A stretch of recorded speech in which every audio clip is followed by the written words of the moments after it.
Uruk was an ancient city of Sumer and later Babylonia, situated east of the present bed of the Euphrates River, on the dried-up, ancient channel of the Euphrates River, some 30 kilometers east of modern As-Samawah, Al-Muthanna, Iraq. Uruk is the type site for the Uruk period. Uruk played a leading role in the early urbanization of Sumer in the mid-4th millennium BC. At its height c. 2900 BC, Uruk probably had 50,000–80,000 residents living in 6 square kilometers of walled area, making it the largest city in the world at the time. The legendary king Gilgamesh, according to the chronology presented in the Sumerian king list, ruled Uruk in the 27th century BC. The city lost its prime importance around 2000 BC, in the context of the struggle of Babylonia with Elam, but it remained inhabited throughout the Seleucid and Parthian periods until it was finally abandoned shortly before or after the Islamic conquest. The site of Uruk was visited in 1849 by William Kennett Loftus, who led the first excavations from 1850 to 1854. The Arabic name of Babylonia, Al-Iraq, is thought to be derived from the name Uruk, via Aramaic and possibly Middle Persian transmission.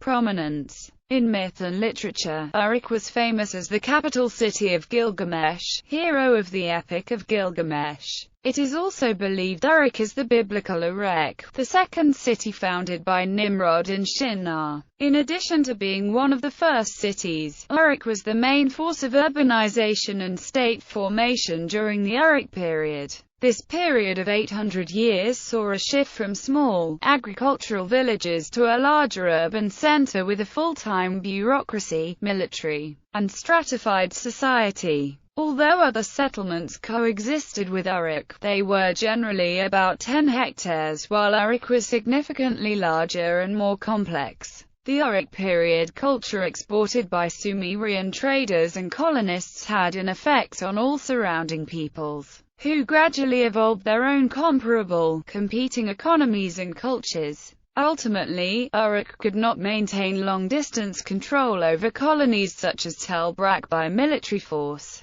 Geographic factors underpin Uruk's unprecedented growth. The city was located in the southern part of Mesopotamia, an ancient site of civilization, on the Euphrates rivers. Through the gradual and eventual domestication of native grains from the Zagros foothills and extensive irrigation techniques, the area supported a vast variety of edible vegetation. This domestication of grain and its proximity to rivers enabled Uruk's growth into the largest Sumerian settlement, in both population and area, with relative ease. Uruk's agricultural surplus and large population base facilitated processes such as trade, specialization of crafts and the evolution of writing. Evidence from excavations such as extensive pottery and the earliest known tablets of writing support these events. Excavation of Uruk is highly complex because older buildings were recycled into newer ones, thus exploring the layers of different historic periods.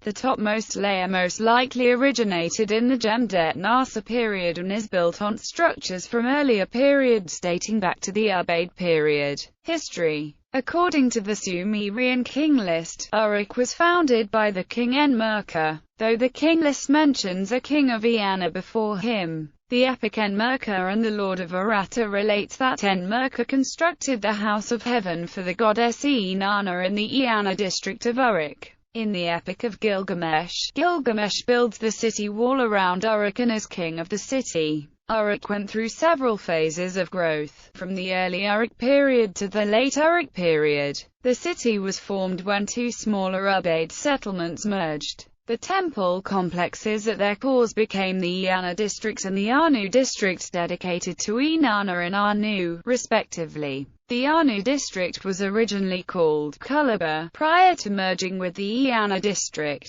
Kulaba dates to the Eridu period when it was one of the oldest and most important cities of Sumer. There are different interpretations about the purposes of the temples. However, it is generally believed they were a unifying feature of the city. It also seems clear that temples served both an important religious function and state function. The surviving temple archive of the Neo-Babylonian period documents the social function of the temple as a redistribution center. The Iana District was composed of several buildings with spaces for workshops, and it was walled off from the city. By contrast, the Iana District was built on a terrace with a temple at the top. It is clear Iana was dedicated to Inanna from the earliest Uruk period throughout the history of the city. The rest of the city was composed of typical courtyard houses, grouped by profession of the occupants, in districts around Iana and Anu. Uruk was extremely well penetrated by a canal system that has been described as Venice in the desert. This canal system flowed throughout the city, connecting it with the maritime trade on the ancient Euphrates River as well as the surrounding agricultural belt. The original city of Uruk was situated southwest of the ancient Euphrates River, now dry. Currently, the site of Warka is northeast of the modern Euphrates River. The change in position was caused by a shift in the Euphrates at some point in history, and may have contributed to the decline of Uruk. Archaeological levels of Uruk. Archaeologists have discovered multiple cities of Uruk built atop each other in chronological order. Uruk 18 Eridu period, the founding of Uruk. Uruk XVIII 16 late Ubaid period. Uruk XVIX early Uruk period. Uruk IXV middle Uruk period. Uruk VIV late Uruk period. The earliest monumental temples of Iana District are built. Uruk 3 Jemdet Nasa period, the 9 km city wall is built. Uruk 2. Uruk I. Iana District. The Iana District is historically significant as both writing and monumental public architecture emerge here during Uruk periods. VIV. The combination of these two developments places Iana as arguably the first true city and civilization in human history.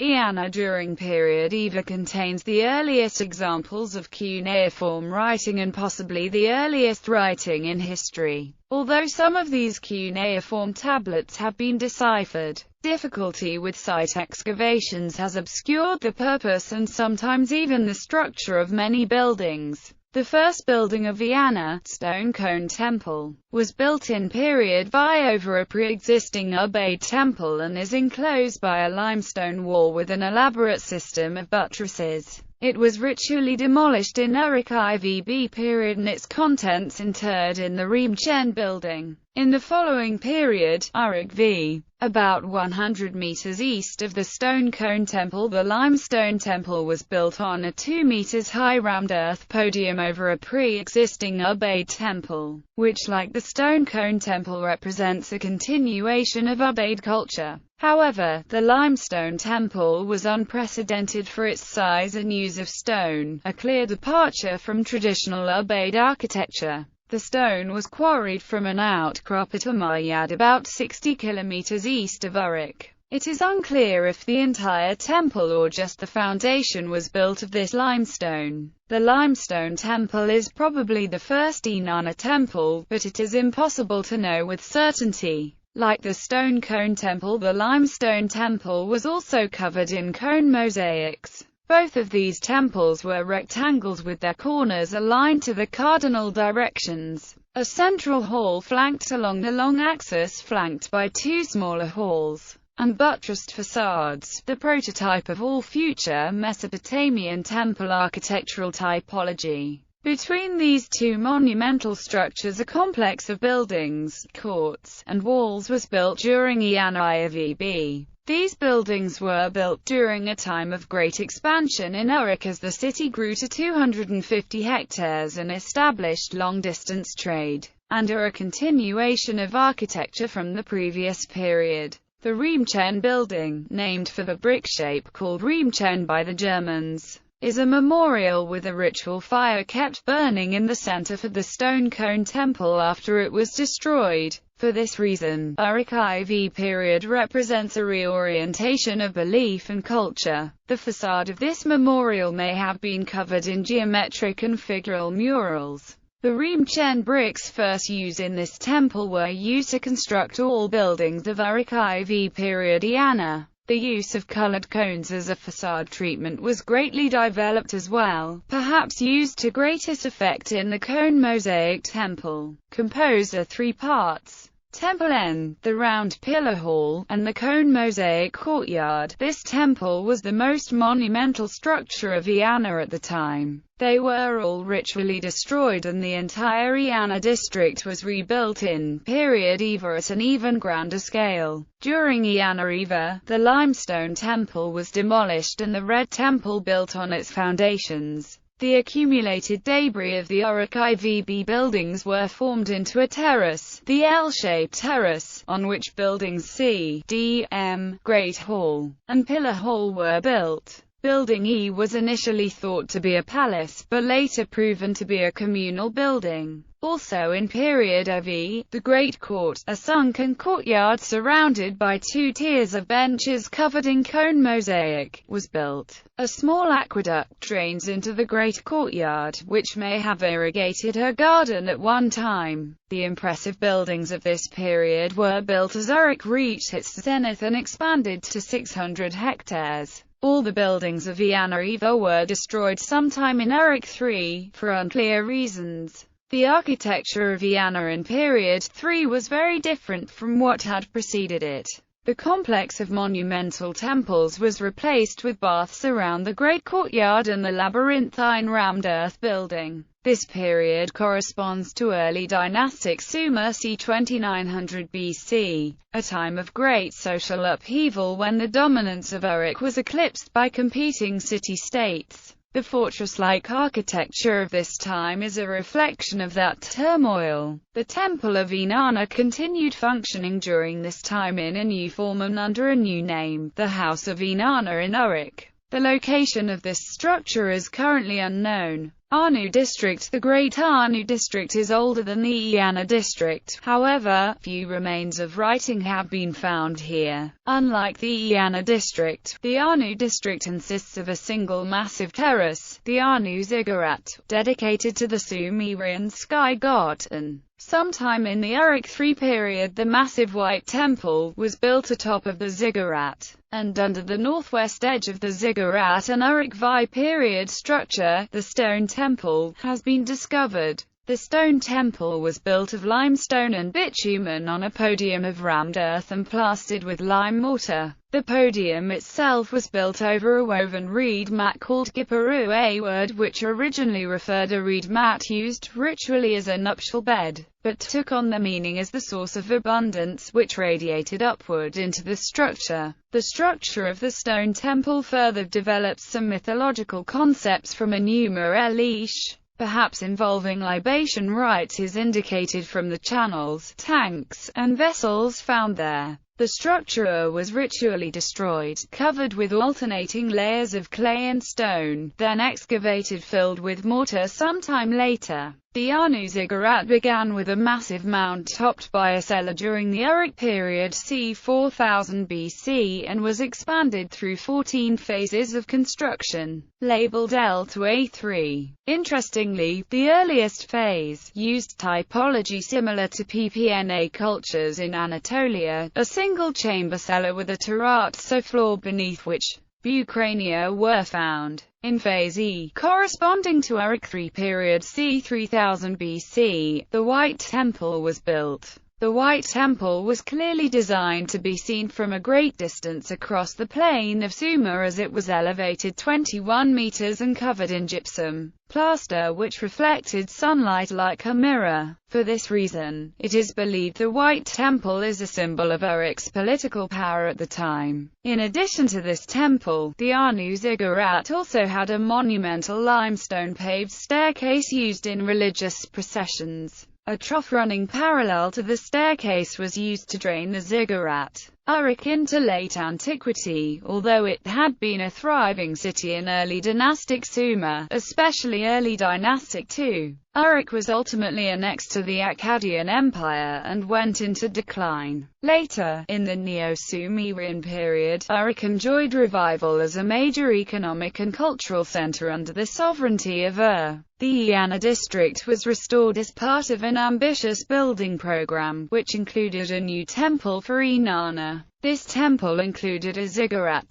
the House of the Universe, to the northeast of the Uruk period Iana ruins. The ziggurat is also cited as Ur-Nammu ziggurat for its builder Ur-Nammu. Following the collapse of Ur, Uruk went into a steep decline until about 850 BC when the Neo-Assyrian Empire annexed it as a provincial capital. Under the Neo-Assyrians and Neo-Babylonians, Uruk regained much of its former glory. By 250 BC, a new temple complex, the Het Temple, was added to northeast of the Uruk period Anu district. The Bitres along with the Esagila was one of the two main centers of Neo-Babylonian astronomy. All of the temples and canals were restored again under Nabopolassar. During this era, Uruk was divided into 5 main districts: the Adad Temple, Royal Orchard, Istar Gate, Lugalira Temple, and Samasgate districts. Uruk, now known as Orko to the Greeks, continued to thrive under the Seleucid Empire. During this period, Uruk was a city of 300 hectares.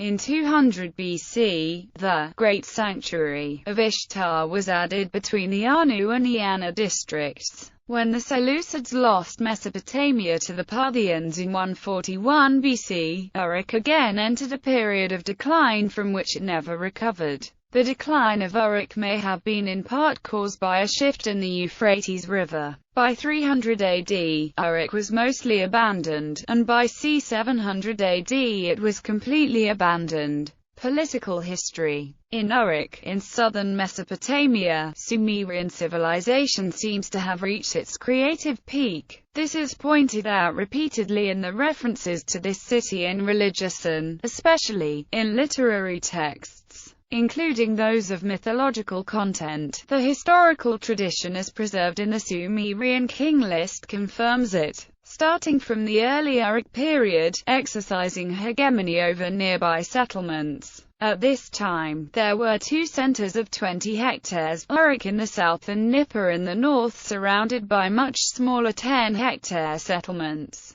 Later, in the late Uruk period, its sphere of influence extended over all Sumer and beyond to external colonies in Upper Mesopotamia and Syria. Uruk was prominent in the national struggles of the Sumerians against the Elamites up to 2004 BC, in which it suffered severely. Recollections of some of these conflicts are embodied in the Gilgamesh epic, in the literary and courtly form that has come down to us. The recorded chronology of rulers over Uruk includes both mythological and historic figures in 5 dynasties. As in the rest of Sumer, power moved progressively from the temple to the palace. Rulers from the early dynastic period exercised control over Uruk and at times over all Sumer. In myth, kingship was lowered from heaven to Eridu, then passed successively through 5 sites until the deluge, which ended the Uruk period. Afterwards, kingship passed to Kish at the beginning of the early dynastic period,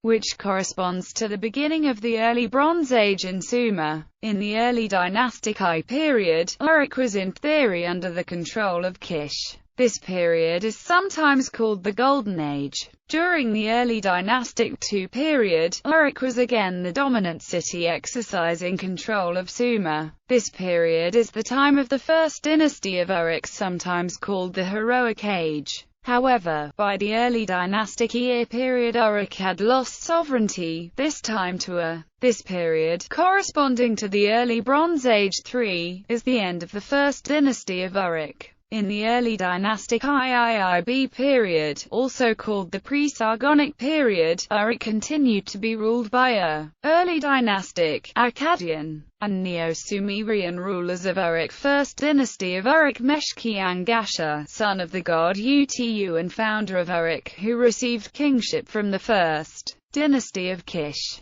Enmerkar, Lugal Banda, Dumazad, the fisherman, Gilgamesh, Ernungal, Udal Kalamas, Labazhum, Ennuntarana, Meshi, Melamana, Lugal Kitun. Little is known of these rulers. The final ruler was overthrown by Mesanpadrava, thus ending the first dynasty. Second dynasty of Uruk and Shakushana re-established kingship over Sumer. However, following his death, kingship passed to Enatum of Lagash. Lugal Kainishadudu, Argandi, Lugal Yurg, served as the NSI of Uruk under the first dynasty of Lagash. Third dynasty of Uruk, Lugal Zajizi, originally of Umma. He made Uruk his new capital after conquering all Sumer. Fourth dynasty of Uruk, Ningan, Urgiga, Kuda, Pazuri Eli, served as the NSI of Uruk under the Akkadian Empire. Fifth dynasty of Uruk, Utu Hengel, an ENSI of Uruk, who overthrew the Gushans and briefly ruled Sumer until he was defeated by Ur-Nammu of Ur, thus ending the final dynasty of Uruk. Uruk continued as Principality of Ur, Babylon, and later Achaemenid, Seleucid, and Parthian empires. It enjoyed brief periods of independence during the Ising-Lata period, under kings such as Akun Piastar, Sin-Kassid, his son Sinirabam, his son Sin-Gamal, Ilum Gamal, brother of Sin-Gamal, Etaya, and Iani, who was defeated by Rim-Sinai of Lhasa in his year 14. Rim-Anam and Nabi-Ilasu. The city was finally destroyed by the Arab invasion of Mesopotamia and abandoned circa 700 AD.